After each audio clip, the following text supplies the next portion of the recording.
I've just had an inquiry from a lady regarding her partner's hoarding. Her partner's hoarding. Right. Hoarding. Mm-hmm. After various family members passed, they've cleared the contents of the houses and stored them in their own bungalow. He now wants to sort items and get rid of them, but gets anxious and decides to keep things just in case. In her words, it's got out of hand.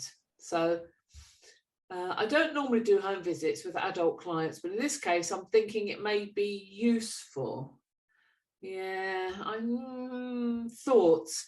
Well, my thought is on that is no, because they're in their home territory. And then hoarders are very controlling. So take them out of their normal environment and put them somewhere else first. You may want to be in the house with them at some point. I had a lovely hoarder years and years ago, turned up at my office. When I opened the door, I thought it was a tramp standing there. This person was disgusting and they stank. It turns out it was my client, and they had cash, wads and wads of cash in their hand.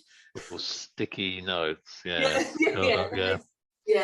Anyway, yeah. So they came in. I even put like a bin bag down on the chair before they sat down. They were dirty and smelly.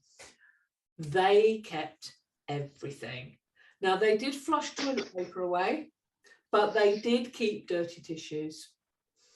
They couldn't use their bathroom or the bath or the shower because it was full of empty pizza boxes, because they might be valuable. So I had to teach them a different strategy, how to identify what was valuable and what wasn't. Now they could flush toilet paper away, so I took that as my starting point.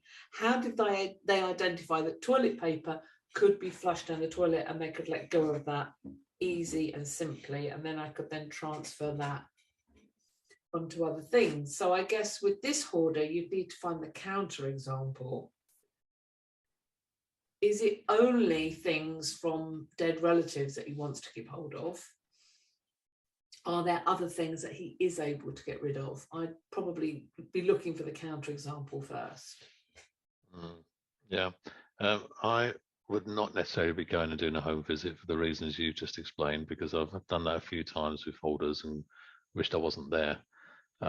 There's always jars of things you wish you'd never seen. You have to practice the whiteout and delete them from your imagination, from your memory. And like you say, quite often it can be really unpleasant. If any of you've seen those pictures of those ladies that go around and clear up hoarders' houses, I don't know how they do it. No. And they can be very, like Tina said, very defensive, and so everything's anchored to the place where they are. Get them out of the environment, and then really find out what the underlying strategy is behind it, because it can be so many things, can't it? It could be, making all sorts of stuff up here. It could be, an attachment to the articles rather than the person. A loss of control. You've really got to just sit with that person and find out what is going on with their strategy that means they have to hold on to these things, and then find out what the alternative is. Every behavior serves a purpose, doesn't it? It does. I mean, my smelly man was, he managed to clear out his house. He got clean, he got rid of all this stuff, he got cleaners in, and he sorted himself out. He was independently wealthy, so luckily he didn't have to worry about money or going to work.